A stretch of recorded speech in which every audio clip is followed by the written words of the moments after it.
Hi, Jasper. How are you? I'm great. How are you? I'm great too. Thank you for coming. Actually, for letting me come. Thank you for coming. Yeah. And talking to you. So, let's start.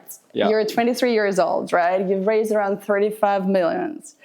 You're very well known and famous for these top hiring humans campaigns. These are just some facts about you, right? Okay. You're not the first time founder.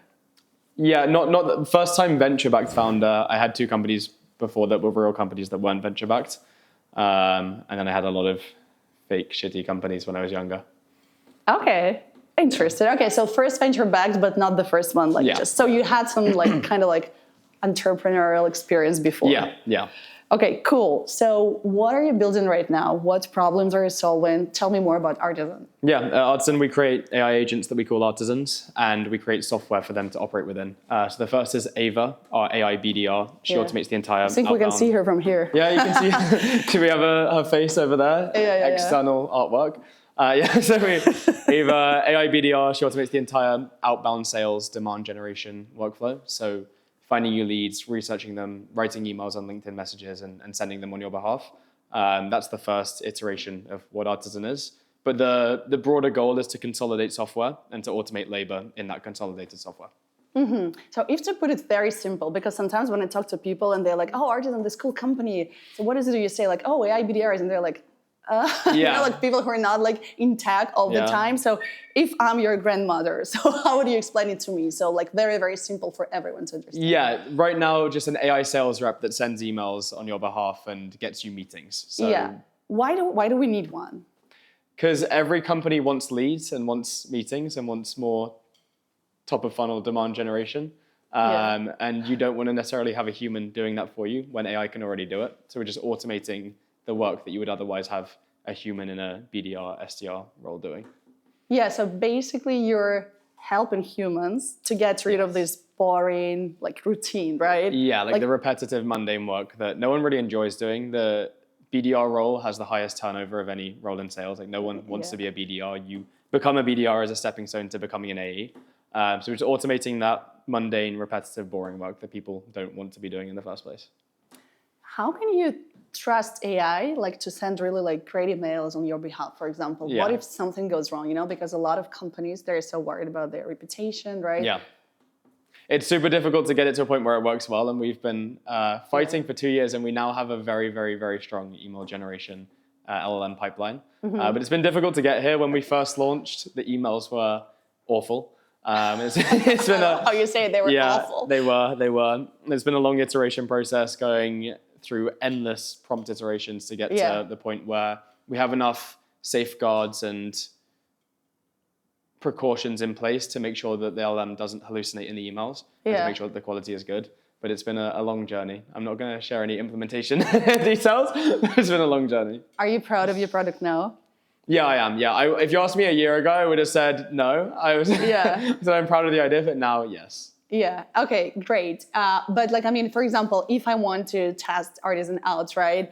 And I'm a little bit worried or hesitating. So are there certain test periods when you work and I to make sure that all these emails sound like me or something like that? I don't know. Do you have this LLM smell? A lot of people are concerned that all emails will be exactly the same. Yeah. So do you do something to prevent? Yeah, we have this sample generation function where you can generate sample emails and sample messages that Ava's creating. And then you can add coaching points. So you can coach Ava directly and say, I want this to sound like me. Use emojis or use this writing style or write like this person. And you can iterate the writing style and see previews of what she's going to come up with. And then you can use that to refine the campaign settings before you go live. But we started talking about emails, but just a personal question. I'm pretty sure that your inbox is overloaded. Yeah. It's as mine, for example. And I'm honestly suffering right now with LinkedIn as well. Because before, inbox was one thing, and then emails on LinkedIn was a different thing. And people didn't spam you on LinkedIn. So now it's a little bit complicated. How do you deal with that yourself? Myself. Do you have a routine for that? I'm honestly, I want to know the answer for me. I inbox Zero once or twice a day, where I just go through. I use Superhuman for email. It's really, really good. Do you use Superhuman? No. You should. Should I? It's great, yeah. How does it help? You just mark an email as done. It treats each email as a task. Mm-hmm. So you mark it as done when you're finished with the task, which is the email. Or you can snooze it for later. You can tag people internally in comments, and it just makes it so you always get to 0 and action everything. So yeah. Mm-hmm. Okay, but you do check them on a daily basis right now, Yeah. once or twice a day. So you're well disciplined. Okay, Yeah, and then I always look at the notifications as they come through, and if it's important, I'll just reply immediately. Okay, but then if it's not, you can just I'll just leave it. get back to it later. Yeah. Okay, so also, how big is the team right now? Around 35. 35. You raised 35 things. The team is 35, 1 million per person. Yeah. Okay, so and we are recording right now from your house. We I are. call it Artisan house. Yes. Okay. So you work from here. You live here. How does it feel to live with your employees? I guess it feels normal to me just because we've done it for so long. But I guess it could be weird to other people in other companies. But we have a really strong routine. Like it's nice sleeping downstairs. Yeah. Because when I finish work, I can just go downstairs and go to bed. So it's like, I'm done. So okay, I'm leaving the office space. The commute's I'm going really downstairs. easy. Yeah. Great commute. It works really well for us. Yeah. Okay. Can you say that it's like part of your culture? And in general, like if we define like artisan culture, what is it? Mm-hmm. I think that we're very mission driven and we all work together extremely well. Like we're always looking out for each other. Yeah. We have this, half of the team, like maybe 2/3, half of the team is remote. Yeah. So we have this Slack channel called Shoutouts where everyone's always giving each other praise for different things. Love it. Yeah. And everyone's really immersed in the culture. Like Tina got a tattoo of our logo, so did I. It's faded a bit, so I have to get it redone. But the tattoo, we both got tattoos of our logo. One of the other engineers is wanting to get one as well. Well, like you're not required to have it to be on the team. You're not right? required, just strongly encouraged. No, I'm joking. I'm joking. No, honestly, when I saw Tina's post, I was like, what? I was like, no way. And then I saw your post. How did it happen? Like, okay, let's like a little distraction. How did it happen, this thing with tattoos? Yeah, we actually got them on the sales offsite in Mexico, which is probably why it's now like pretty like faded. normal people, they just do like offsite swag. Yeah. You decided to go This is swag next plus. level. Yeah. Okay. And you're just like, no, I wanted guys. to get one, so I was going to go and get one. And then when we were there, Tina came along and she was like, I'm going to get one too. I was like, great. Did you try to like make sure that she's like? No, I'm all for it. Okay. So you didn't check with her, like, are you sure? You sure? I did. Like, it's a real one. Like, Well, yeah, she knows. Yeah, she's good at making decisions. okay. Yeah. This is really funny.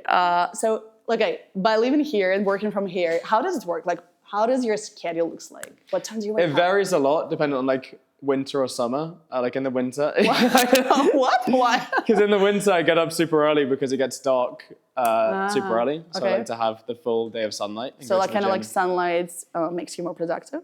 I don't know. I just like feel happy and not depressed. Okay. Yeah. Fair enough. Let's be happy. So in the winter, wake up super early, go to the gym in the morning, then do the full day of work. Every day. Pardon? Gym every day. Yeah. Well, it's 6 days a week. Oh my God, I'm so jealous.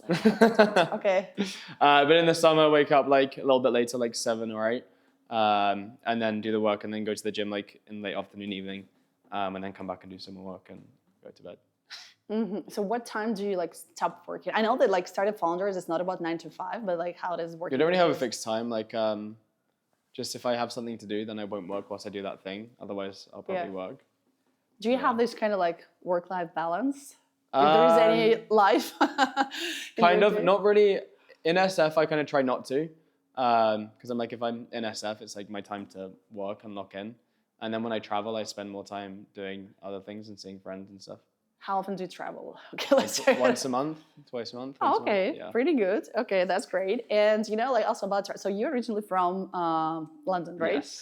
So now you're in SF. So my questions for you, like if we compare like the best city for living, SF versus London, so how different are they for you? And I remember like I saw your post when you told like, oh my God, like SF is so quiet in the evening, there is like no nightlife. And it's like, and then you're like, oh, this is time for building. So how did you feel when you moved first? Then like, how did this feeling evolve? Like, how do you feel now? Yeah. So between London and moving here, I spent a year traveling around, where I went to like a bunch of countries, and I spent a lot of time in New York. So it wasn't like a direct transition London to SF. So I didn't really have that oh, I'm moving. It was like I'd been moving around a bunch and then I just stopped moving in SF. So it wasn't like a direct comparison. But more broadly, I think London is more fun and there's more entertaining things to do. But SF has better consistent weather, way more nature, way more things you can do outside, and is much better for work. Like the tech ecosystem is unparalleled anywhere else in the world. And you just constantly bump into people that end up being a part of your career somehow, which is really cool and interesting. True. So it's the best place in the world to be if you want to build or work in the startup ecosystem. A lot of people say that like after London, SF feels like a small village. I mean, maybe it's a little bit better. Like, does it feel this way for you? I feel like SF does have a bit of a town vibe. Yeah. Like it's there's some really beautiful areas and it's like very nice. Yeah, 100%. I spent the first 4 months living in SF in Soma. And I didn't leave Soma or downtown. Yeah. So I thought SF was horrible. I still do it, but I like it. No, I love Soma. But you love Soma? I hate Soma. Okay, so we're not friends anymore. No judgment. But I didn't leave SF. I didn't leave Soma in downtown. And then I was just immersed in the downtown city where like the vast majority of the homeless people are. Where in Soma? Like Civic Center, you mean? Because it depends. I lived in Nima. I lived in Nima too when I moved to SF. Yeah. Great building, but terrible area. Surroundings. Yeah. So I had a really bad impression of SF. Then when I moved up north more, like by North Beach, Russian Hill area, it's just much nicer. And like you have clean areas around you. Yeah. Okay. So like if we compare it, so let's say culture, what would you pick? London or SF? London. Food. London. Okay, nature or climate? SF. Okay, obviously people. It depends what for. Like, if I want to find people who are like-minded from a work context, then SF. Okay. I wonder which people you both, can find in London. Yeah, both. Okay. Shopping. I don't really go out shopping. I mostly do it online, so I don't mind. Yeah. Same. Yeah. Okay, interesting. So let's get back to Artisan team. I know that your guys are so great in keeping your team lean, and like, I mean, even though like you've raised a lot and you're always like expanding, but like for example, you don't even have like technically like a person from marketing itself. Like you're doing it with Tina together. So why? Like, is it intentional? Accidental or like It's not completely intentional. Like when we first started, I tried to hire someone to do marketing. Yeah. But I just never found anyone that was quite right. Yeah. And it turned out that we actually didn't need to have anyone in that role. Like, but I thought we did, but we didn't. So I think it's an interesting reflection that maybe if I was starting again, I would be even more lean and think about like, do we actually need this function right now, or is it something that we can grow into later? Yeah. So it's been like a learning curve. I think a lot of the time you just lean towards filling every role because it's like, oh, is that what you're supposed to do? But I think that we've tried to be more critical now about, okay, do we really need this? What does this role need to look like? Or can someone else own that function? Yeah, exactly. No, I agree with you. And how do you hire? So what are these criteria that you're looking for in people? Yeah. I know that you have some open roles and sometimes people ask me like, oh, like, you know, I want to join Artisan. Like, how can I do that? I have no idea. Let's ask them. So I'm asking you. Yeah, I think broadly people who are mission driven and don't just want a job and they actually want to work specifically for Artisan. Like that's something that we always look for. Like they're not just looking for like an engineering role. They specifically want to work with us. Because they either like the mission or like the culture or something along the lines of that. Just me. People who are going to work hard, like we're obviously a startup, so everyone's firing all cylinders, pushing hard to execute on the mission. People who are a good culture fit, so they're going to be supportive of other people in the company and not just focused on their own goals and on their own That's a great role point. functions. People who we are going to enjoy working with is another one. Like it's nice to work with people who you enjoy the presence of. Yeah. I think those are the biggest things that come to mind. Okay. Like I also know, like, I mean, but how does experience matter for you? Like, are you looking specifically like for some superstars, you know, like with 20 years of experience, or like you're also ready to give a chance for like folks who are like Yeah. new to this sphere? Like, does it matter at all for you? I think it depends on the role. So like we just hired a new CTO, and he has decades of experience, and he was VP at a very big startup before. So for that role, we obviously went for someone who was extremely experienced because they're building an entire org. For engineers, we, for the most part, try and get pretty experienced people. Like a lot of our engineers have strong experience at great startups. For other roles, it matters less. Like I think in marketing, it's not necessarily as important. Like not that we've hired anyone in marketing, but like I'm not technically that experienced, and, and I'm leading that. But yeah, so I think it's a broad mix. Like depending on the function, we decide whether we need someone super experienced or not. But for the most part, people are pretty experienced. But how do you, like, you mentioned that you've just hired like a really like great, like superstar, well-experienced engineer, right? Like CTO. How do you even attract them? Like, because like, yeah, like you're doing great, you're well-known, but still you're like kind of a startup, right? Yeah. Why would people leave their like stable jobs and careers to join Artisan? Or like even in general, why would people like exchange this like, you know, stable job onto like startup life? I think there's a few things. One, it's a lot more fun. You have a lot of room to do exciting things and to have a real impact and to see how what you're doing moves the needle rather than just doing one little button on a big app. Two, you have the potential upside of equity. So your equity, if you're at a large company, is not likely to increase in value that much. If you're in a startup, it's to an extent, it's a bit like a lottery ticket. I like to think with us, it's more like a coin flip, whether it's going to be worth billions or not. But there's that side of it. Three, the culture is always going to be more exciting and more mission driven. Some people also just want to work hard and they want to do something impactful and have a real impact in their career, and I think a startup is where you can do that. So I think those are the things. And then sometimes you have to convince people too. So it's a pitch, but yeah. Okay. So like, is it fair that we say that it's less money motivation and more like mission, vision, and like kind of like impacts? You're always going to get a lower base salary in a startup than you would in well, not always, but usually you're going to get a lower base salary than you would in big tech. Yeah. Okay.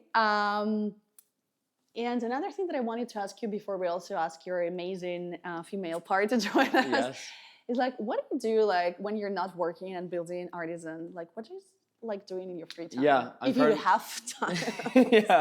I'm currently getting my pilot's license, so I'm doing that. What? Yeah, I have a lesson actually in like 4 hours. So that's fun. I like doing that. That's not a typical hobby. Okay, I have to say, it's fun. Other than that, I go to the gym. Yeah. I don't really do anything else when I'm in SF. When I travel, I like see friends and go to dinners and stuff. But when I'm in SF, I try and just stay focused.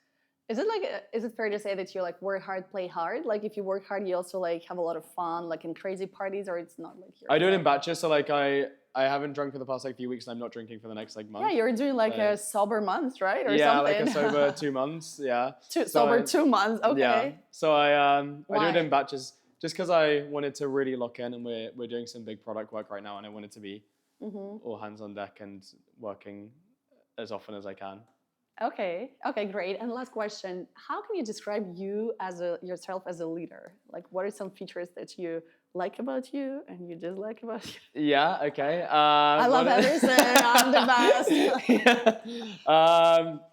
Some features I like. I think I'm very positive. I try and. That's be very mission driven and center everything around like a big push. Yeah.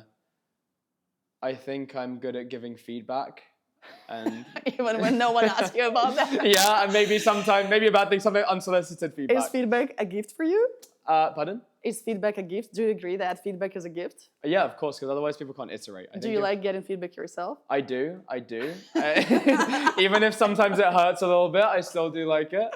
Okay. Yeah. So what do you dislike about yourself as a leader? As a leader, what do I dislike about myself as a leader?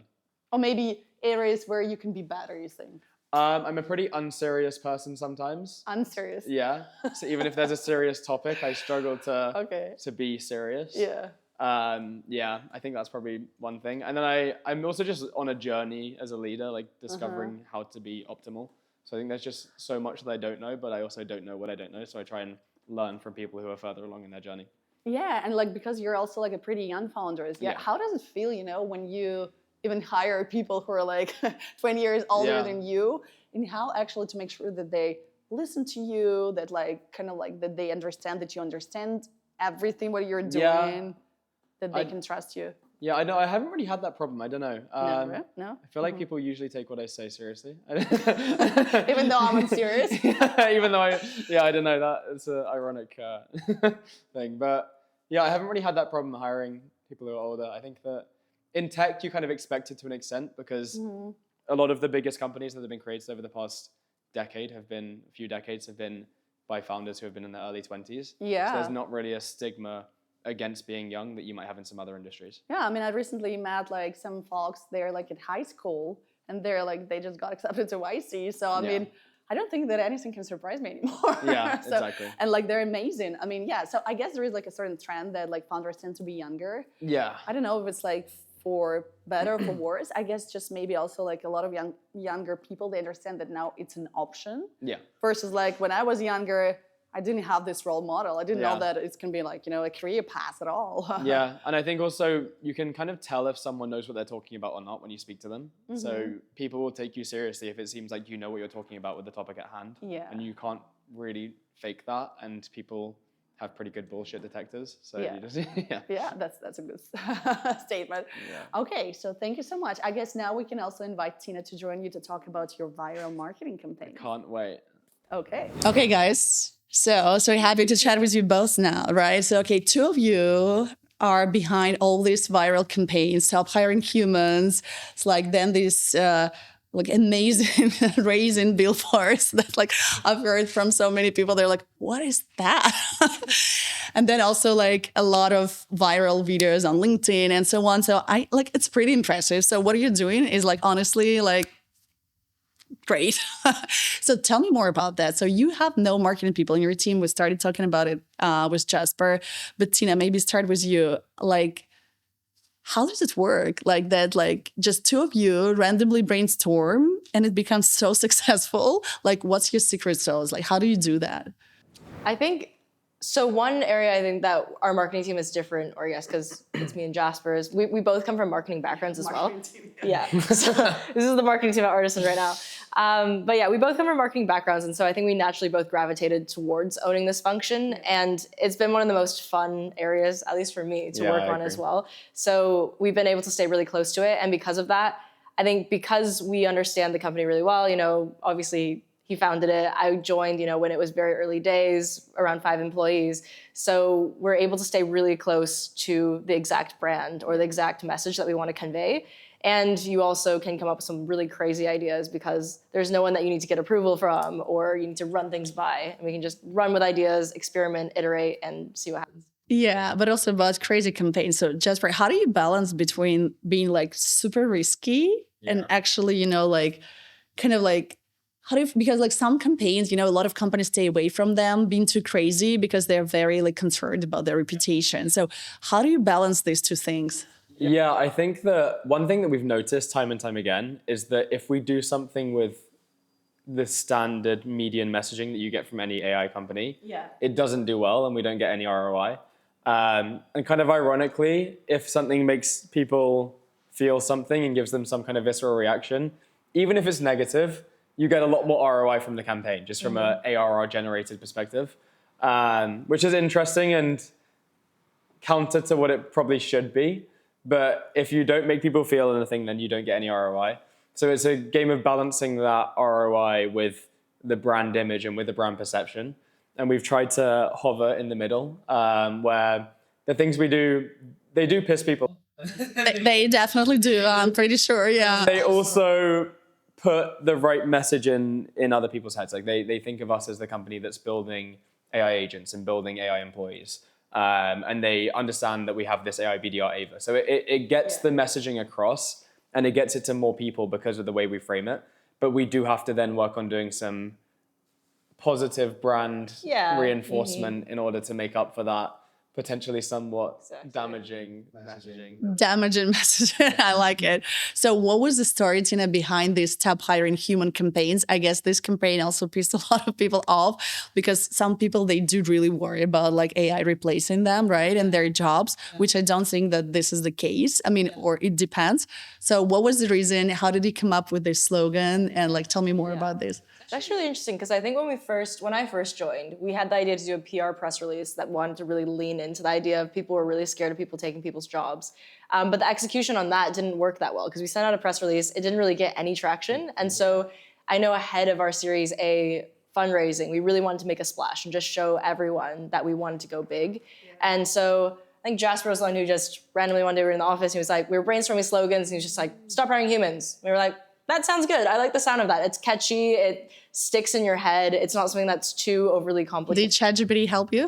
I don't think for the initial one, it helped with like the different iterations of how we did it. So things like artisans don't come into work hungover, artisans don't do this, artisans don't do that. So ChatGPT helped us with a lot of those. Exactly. Yeah. So from then, you know, it was like we were bouncing ideas off. I still remember, I think we were in that corner of the house over there. We were just, it was late at night. Yeah, we were bouncing ideas off of each other for the billboards and the bus shelters and things like that. So yeah, it was, I think we wanted something that was going to catch people's attention, but that wouldn't go too far in terms of, you know, being offensive or anything like that. Yeah, and I think like typically, I mean, SF is well known for all these billboards, right? Where like when you drive your car, you see all this like, oh, optimization, productivity, helps you do this, that. Yeah, and you're just like, okay. You can definitely see that like a lot of money was invested into this billboard. They're like very beautiful, well designed.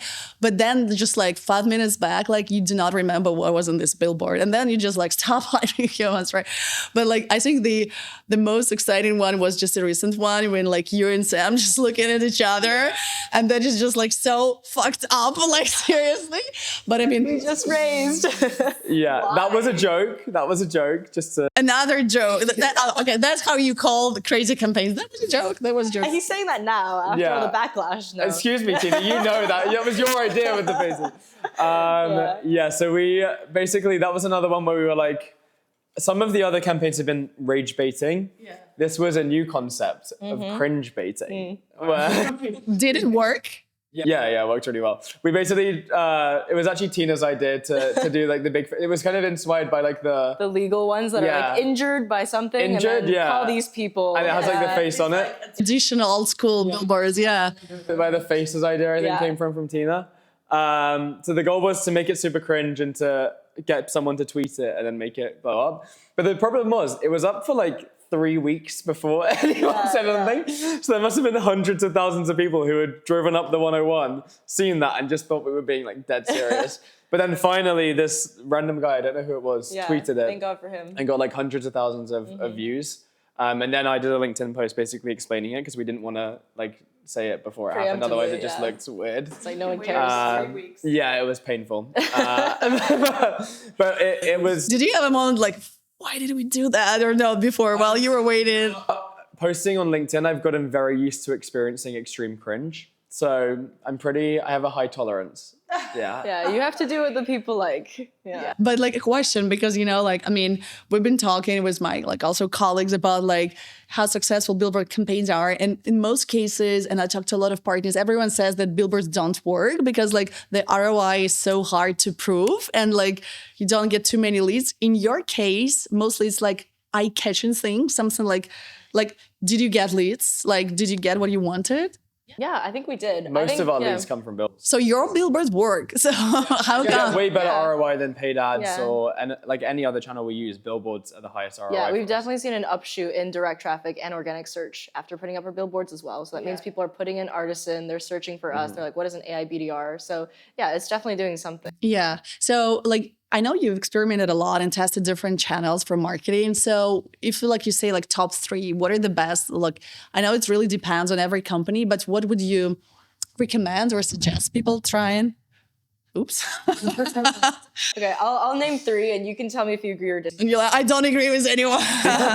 Iterative feedback. This is Yeah, how we exactly. do it. I think so. Yeah, billboards have definitely worked really well for brand awareness and general traffic. I would say in terms of conversions, SEO, and organic search have worked really well. We've been putting in a lot of effort and investing in that for a while now, because that usually is the one that people give up on too early, because it's a very long-term game. You're building up credibility, you're building up rankings.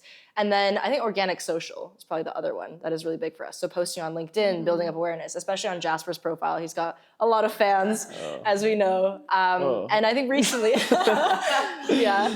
That was too much cringe.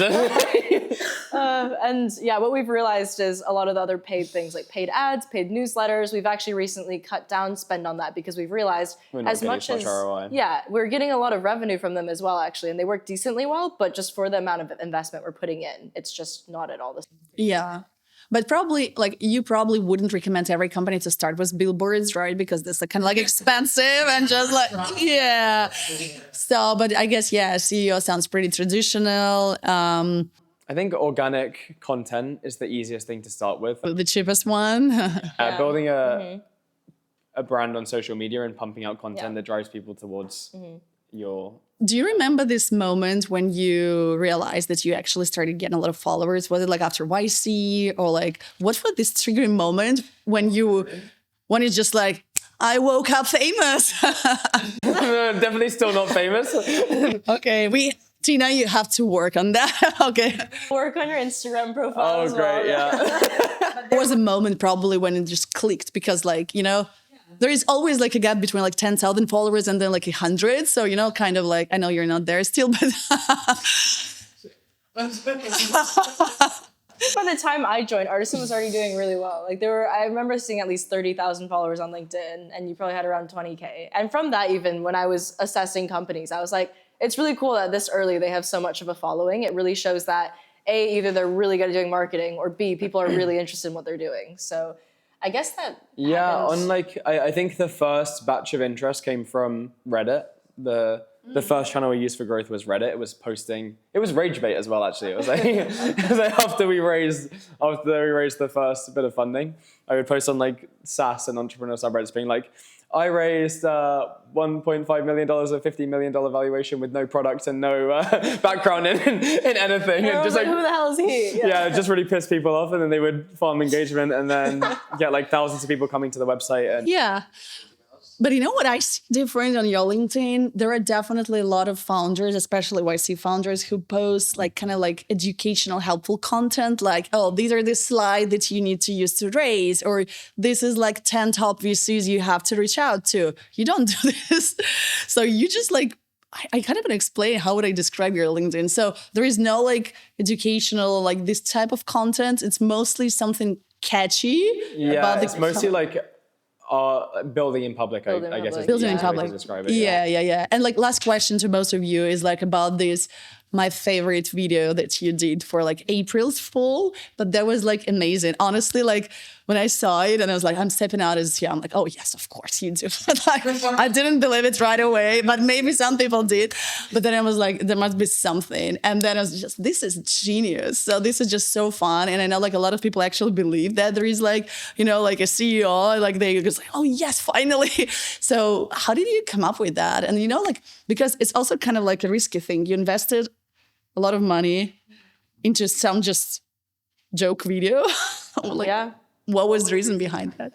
Well, we came up with the idea, I think 2 weeks prior. We were in Vegas for a conference and we were brainstorming. That's where you got inspiration. Where the magic happens, yeah. And we really wanted to do something for April Fools. We've been talking about it for ages, and we originally wanted to do we want to share this idea or do we want to keep it secret? Keep it secret. Okay, we had a whole other idea that we were going to do, which you'll find out about next year. But it would have taken way too much time. It was huge production. And so we were like, we're just not gonna have enough time to do this. Yeah. So we came up with this separate idea as kind of a backup plan within 30 minutes.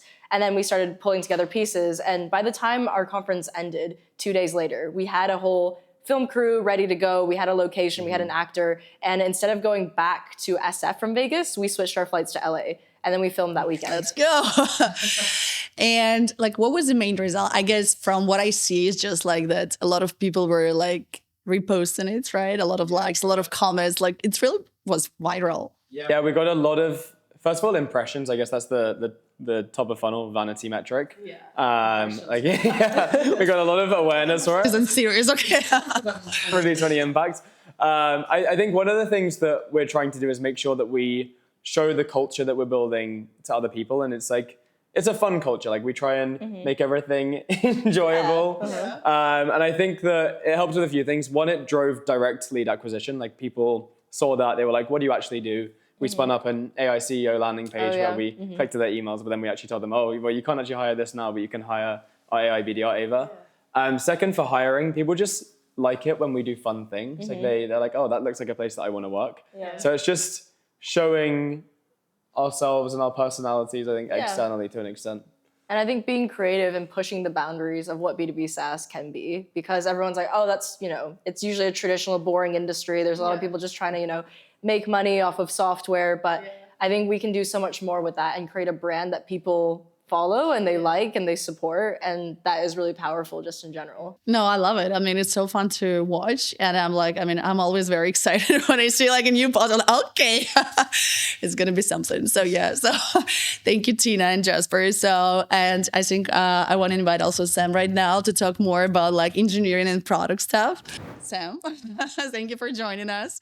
So we talked a lot about Jaspar, about different things. So right now I want to start with, how did you two meet? Because I think I didn't know this story, so I want to learn. Yeah, so we met through Y Combinator. So Jasper had started like a month before I met him. He was pre-product then. I saw him on the YC board and then I emailed him. He responded and then we chatted a couple times. And then I joined the team originally to lead the product team and then became co-founder later. You basically just saw like him like on the kind of like the YC website, and that's how you just reached out. Yeah. Okay, and then just you had a conversation and you realized that like there is a match and you can work with each other. Yeah. Yes. Sounds like easy. Okay. That's the same as how Tina joined as well, actually, originally. Yeah. Like 4 months later, same, saw us on YC, reached out. How do you make this decision so quick? What do you mean? I mean, yeah, how do you understand like if a person fits or not? Probably now you're more advanced and you have like a serious like funnel or whatever. Yeah, now it's a lot better. To begin with, there was. What do you mean better? I mean, the girls are amazing. I know, but like to begin with, there was some wrong decisions. And I think that's something that every startup goes through, making wrong decisions early and figuring out how to be better. Okay. Yeah. So now you're a co-founder. So how do you work together? Like, how does it like, do you have a lot of conflict or like you're always aligned on things? So how does it work at all? Yeah, we usually agree on most things, so it's pretty easy in that way. If we do disagree, we usually get over it in a couple minutes and we talk through things and then end up agreeing ultimately. So Who is more flexible? But there is no such a thing. Flexible. maybe, I guess it depends on what we're talking about. Yeah. If it's engineering or like technical product related, then I would be more flexible because I don't know what I'm talking about. You're a non-technical co-founder, right? So Dirty word. you're non-technical.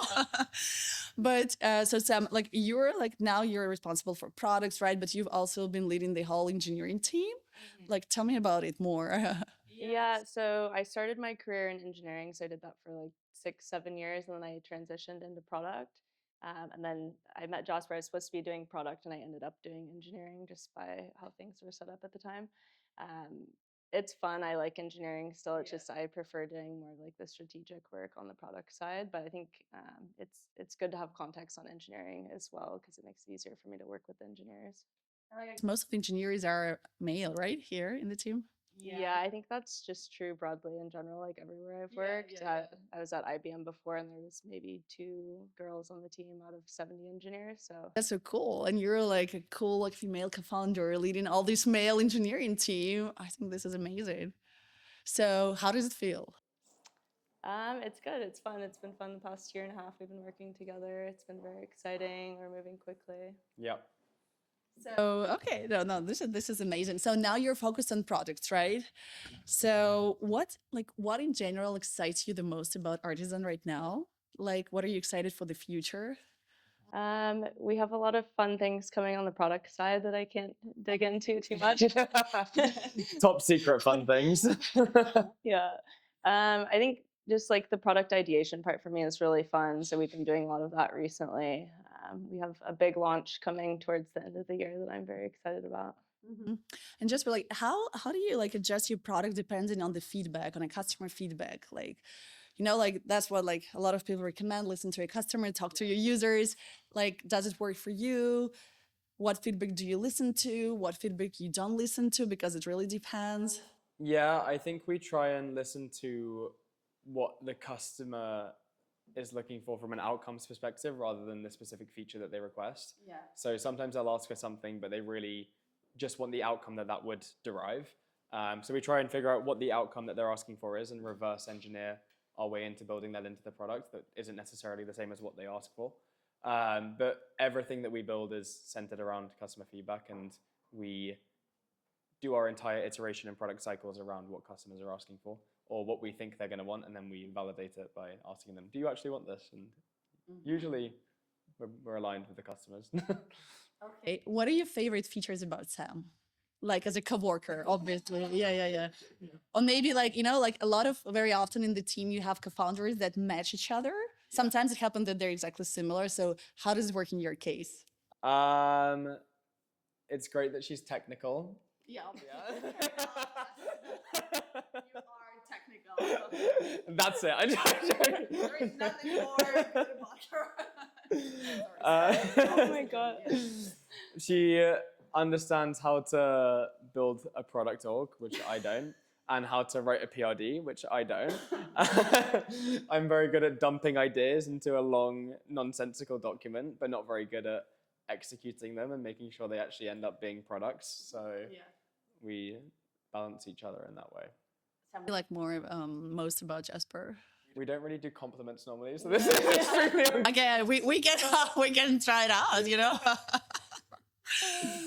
I like his energy. That's probably the best thing about him. Oh, thanks. He's just very high energy. Yeah. Okay, and is there a thing like when you're looking for like new employees or people to join you, is there like an energy test level? No, we don't really care. It's just from other employees. Yeah, I think if everyone had high energy, it would actually be a nightmare because then like probably it would just be. Hello. And, like two of me together would be actually kind of annoying. Maybe we'll see. Okay. Hina from our product team over there nodding. Is this a product team? Okay. Hello. Okay, great. Thank you, guys. So yeah, thank you, Jaspar. And yeah, I guess we'll keep talking with girls. So okay, Sam, one-on-one. So first of all, I have to say I love beautiful, smart, and technical women. so great chatting with you. So can we go a little bit back? Can you tell me how did you decide to become an engineer? Because I know that's a lot of girls, they kind of like, even if they're interested, they can be like hesitating because, it's not like the path that they saw with their moms or sisters or whatever, no role model. So how did it happen with you? Why? Yeah, that's a good question. So I studied finance in college, actually. Okay. And I thought I was going to do that. So I graduated. I did investment banking internships, and then I ended up working at Wells Fargo. Engineering, okay. Oh, no, it's very different. And then like 9 months into my job after college, I hated it, and I just wanted to get out of it. So I started learning how to code after work each day. And then a year later, I got my first job at a startup. Wow. Okay, interesting. So it's kind of like first pivot that you did like an educational thing, right? So it's like kind of like it. Did you were you scared? I wasn't really scared just because I guess the pain of working in finance Really was so bad. Yeah, like the risk I was taking. So okay. And then, so you've been working as an engineer for a while, right? Like in pretty well-known, like huge companies. So you had a great, stable job. Like, what happened? Why did you make this pivot? And first, you joined a startup, and second, you also made a pivot from engineering to product. Mm-hmm. Yeah, so I was at a startup originally. They got acquired by IBM. Okay. So I just stayed there for a very long time after that. I worked there in engineering for like 5 years and then transitioned to product. I think the reason I transitioned to product originally was I kind of had a finance background too that was interesting for some of the stuff we were working on at IBM. And I just got involved in everything there, and I liked it better.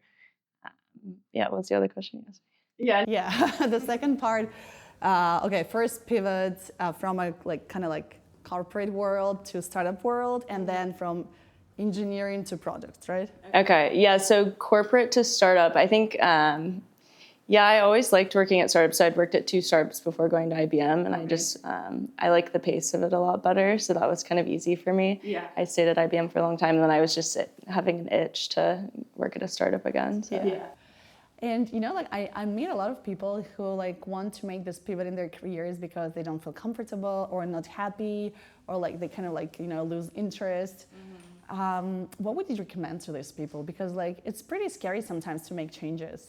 Yeah, I think just plan it in advance. So I had saved up a bunch of money that I could live off of, in case there was any issues. But yeah, I think that's the best way to do it. Just plan it a year in advance, and then it's not as risky if you do it that way. But what if something goes wrong and for example, you make a pivot and then you understand that actually you don't feel happy? I don't know. That never worried me. I felt conviction, what I wanted to shift to each time. So yeah I think just try to figure that out before and then make the shift when you're ready. And yes, as long as you have some kind of money saved, you're pretty safe, at least for certain time. So even if it doesn't go well, you can still probably get back, right? I mean, you can always go back, right? Nothing stops you from it. And we talked with Jaspar and Tina about how small, or basically there is no marketing team, they do it themselves. What about product and engineering? Do you also try to keep these teams lean or not? Yeah, that team's a little bit bigger just because of how much product we're building. We started with 2 engineers. We had 2 engineers about a year ago. So we've grown quite a lot in the past year. Now we've got 12 engineers. On the product side, we've started growing recently. Same with design. But yeah, engineering is the one that kind of grows first. Yeah, but you still kind of try to keep it somehow lean, right? Yeah, we use AI tools like Cursor, for example. Yeah, so it just makes everyone move a lot faster. When I started, you had to write every line of code. So now it's fun to see new engineers coming in and they have to spend a quarter of the amount of time actually writing code. Yeah. And do you think that with time it will become, that will be a new trend of companies to have smaller and smaller teams? I do. I don't think we're there quite yet because you still have to do the systems design layer, which you can't have an LLM do at the moment. But I think in a couple of years we'll get there. Yeah, and I think kind of a lot of people are talking about these one founder or solo founder companies, right? That they will probably pop up in the future. Yeah. I think it's the case. Yeah, but yeah, I agree with you that kind of probably not there yet. And also, I wanted to ask you about some personal life. Rather than working at Artisan, what do you enjoy? How do you spend your free time? Yeah, that's a good question. I don't do much outside of working right now, but I used to like to do lots of sports. I like skiing, snowboarding, tennis. I'm very athletic, so I like things like that, but I haven't done much of that recently. I guess in San Francisco, we go on walks a lot down by the water, which is nice. Yeah. Where are you from originally? I'm from Napa, so 45 minutes north, so broader Bay Area. Oh, wow. So SF was not kind of new for you? No, I grew up nearby. I would come to the city every year, so yeah. Yeah, and wrapping up our conversation, I wanted to ask you this very typical question, but still, I guess every advice matter here is for women who want to break into tech or startup world or engineering. Any tips from your side? Maybe you've seen something that worked out really well for you, and yeah, I think just by nature of what girls gravitate towards, there's not going to be as many women around you when you're working. Even in school, and at my school there weren't many. There was probably one in the computer science program. Did you feel comfortable being alone, an only woman in the room? Yeah, I'm kind of a tomboy, so I've always hung out with guys, but I think that's part of the reason why some girls veer away from it. But I don't know. I think everyone's nice who's working on it. So. Yeah. Okay. So let's go back to the tips. So this is one, right? Okay. What else? What else would you recommend? What else? Kind of I don't know, a lot of girls complain that it's kind of like hard to be alone, and like sometimes when they like even go to events, when they're surrounded by like men or startup founders, that like kind of like they feel not that confident. Yeah. Any ways to how they overcome this issue, or just maybe just go and try things and try to impress with your knowledge, or Yeah, I think just like lean into it. Like you can learn the same skills that the guys can, and I think that's all that you need to do. Yeah. And how diverse is your team right now? Diverse. We have, it's probably like, I don't know, Jaspar probably knows a better number on this, but maybe like 30% women. That's pretty good. Yeah, the engineering team is mostly guys, but we don't get a lot of female applicants, so. That's what I hear from a lot of companies, that there is like an issue that it's just like not so many demand, I would say so, which is weird, but like for some reason it happens, yeah. Yeah, I think product is different. There's more girls that are gravitating towards that. Our design team is mostly guys as well, which I'm not sure why that is, but. Okay, but I mean, cheers to more women in the team, but I guess you're doing pretty great so far, so thank you so much, and go Artisan, 23-year-old chief of staff, Artisan. Yes. Okay, let's start with that. So first of all, that's pretty weird that at such a young age you have this job title, right? And I'm so proud of you, but like, let's clarify a little bit how it all happened. Yes. And specifically before we go deeper, what is chief of staff role? Like, what do you do at Artisan? Yeah, chief of staff it's a funny one. I feel like everyone sort of knows what we are, but not really. I've gotten people are like, oh, you just do HR? You're like chief of the staff of, people. Yeah, that's what a lot of people think, yeah. Yeah, so the term originated, if we're gonna do a bit of a history lesson, from the White House. So, presidents would have chiefs of staffs. And so I think that's what Silicon Valley kind of modeled the role off of, is like a strategic advisor, right-hand man or woman kind of thing. And so it's different for everyone, right? You try to complement the skill set of your CEO. And it's interesting because when I first applied to Artisan, I did not expect to be doing this role at all. I originally applied for a marketing role. They had one on YC. I was like, okay, that fits my skill set. I've been doing marketing and PR for the past 2 years. But then, when I had the interview with Jaspar, he was like, I'm actually looking for a chief of staff right now. Would you be interested? And I was like, I mean, I'll give it a shot. Yeah. I think it was perfect for me because I did want to branch out and try a lot of different hats and see what I was most interested in, but I really didn't know what it would entail. And so he put me through a lot of different tests before I got the job, and just to make sure that I had, so he threw me he was like, redesign our entire website, create a launch strategy for this, make a mini go-to-market strategy. And so I had to do all these things and kind of think on my feet. And from doing that, I think I even just learned a lot of skills in the process of, okay, these are all the things that I can do that I didn't realize I could. So it was very cool. Yeah. And so basically, if we describe this role, it's actually you're doing kind of everything, a lot of different things. Yeah. I would call it maybe just kind of a set of different mini special projects, right? Yeah. And you're just leading them. Yeah. And because your hiring story is pretty interesting. So you reach out through YC website. I think we talked a lot about YC today. Cheers to its website. Yeah. So any tips or recommendations for all other male or female representatives looking for jobs right now? Because it's always kind of hard to find a job. Sure. And I think it takes at least 6 months right now to find a job, just from zero to something. So any tips? Yeah, for sure. I think the first thing that people need to recognize is it does take time. I think I've told you this before, but when I decided I wanted to work for an AI startup, from that kind of initial thought and the research process to getting the offer at Artisan, it took me a full year to get to that point. And so there was a lot of, exactly. There were a lot of bumps along the way. There were a lot of times I got really close to getting a dream job or something that I was really excited about. And then final stage, didn't get the offer or didn't work out. So, there's a lot of bumps along the way. And I feel like you really need that time to understand the industry, to follow these companies that you're really interested in and watch them grow and learn more about them and figure out how you might contribute your value as well.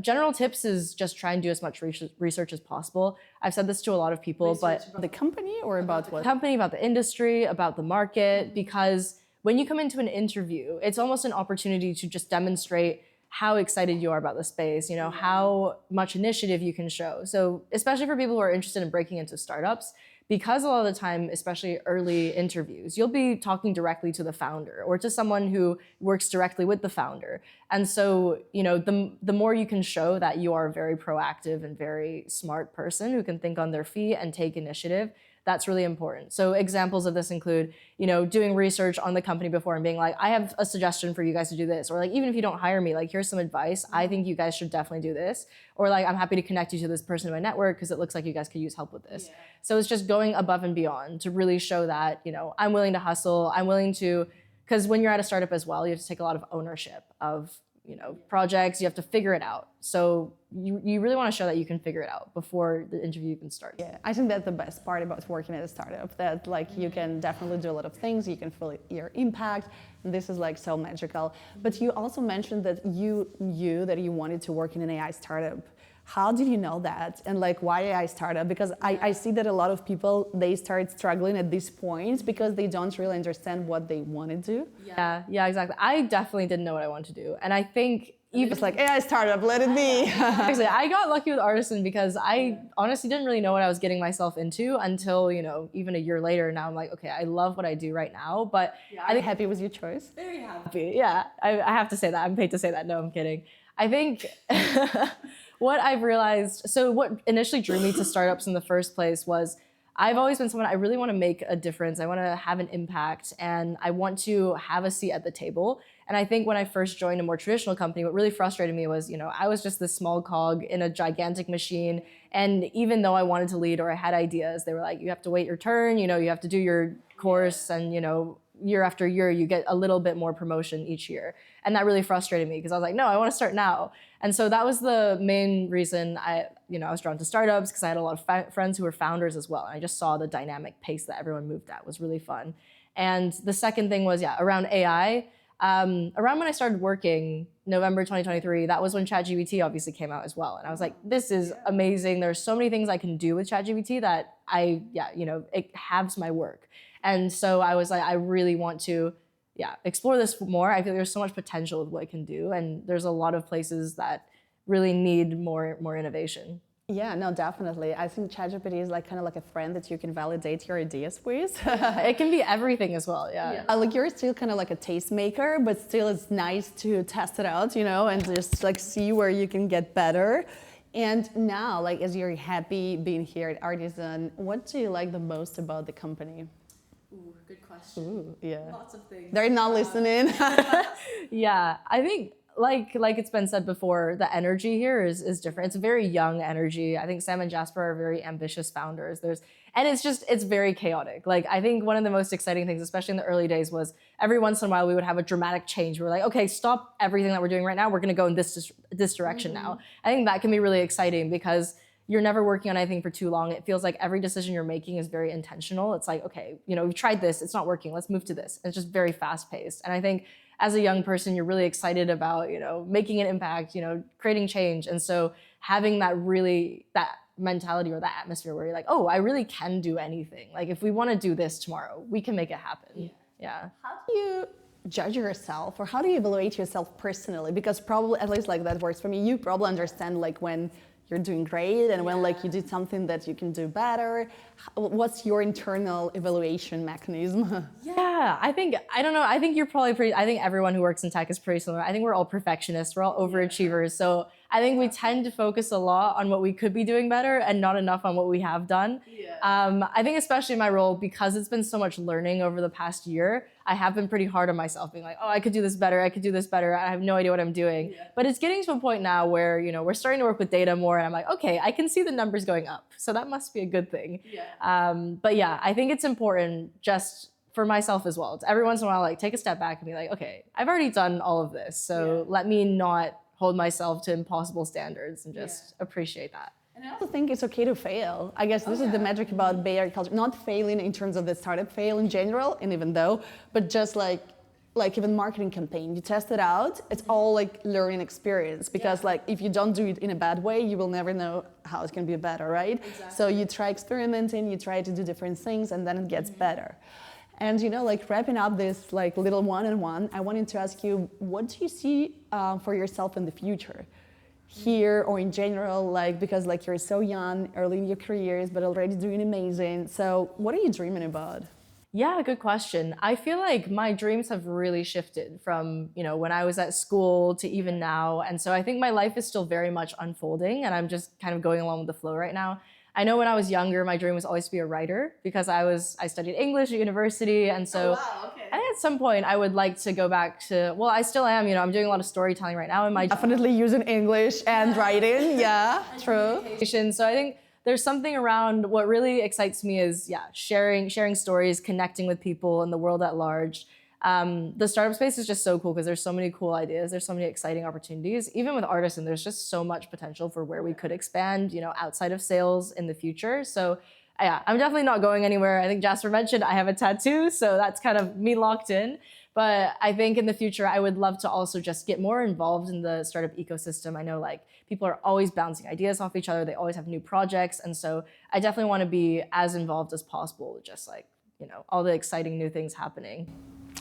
London or San Francisco? Ooh. I know, yeah. So I'm in London, right? So we have to explain it. I'm not just asking out of nowhere. Yeah. I lived in London I lived in the UK for 5 years. So I've just moved to San Francisco. 6 solid time, yeah. I feel like I can have an opinion on this. But for me, definitely San Francisco. I'm a little bit biased. I grew up in America, so I do feel very American at heart. I have moved around a lot as a kid as well. So I feel like San Francisco has that nice balance of it's international, and I am, a huge lover of nature. So I go hiking almost every weekend. We have this right here. Yeah. So I'm a big fan of that as well. And obviously the tech ecosystem. I think one thing that London was missing for me was when I was trying to break into the startup scene, London didn't have as much of a built out scene as obviously it does in SF. And I forgot who it was that said this, but one big piece of career advice as well is you kind of have to move to where the opportunities are. So if you want to work in Hollywood or film, you should go to LA. If you want to work in tech, you should move to SF. And I think that is still very true. It is very hard to make something happen in a place where you don't have the same infrastructure. But London is a beautiful place as well. And I go back very often to see my friends. So if you want to work in financials, you probably go to London. Yeah. London, New York, yeah. Yeah. Okay, so this is great. Thank you so much. Go Artisan! Go Artisan. Woo! Thank you so much. Yeah.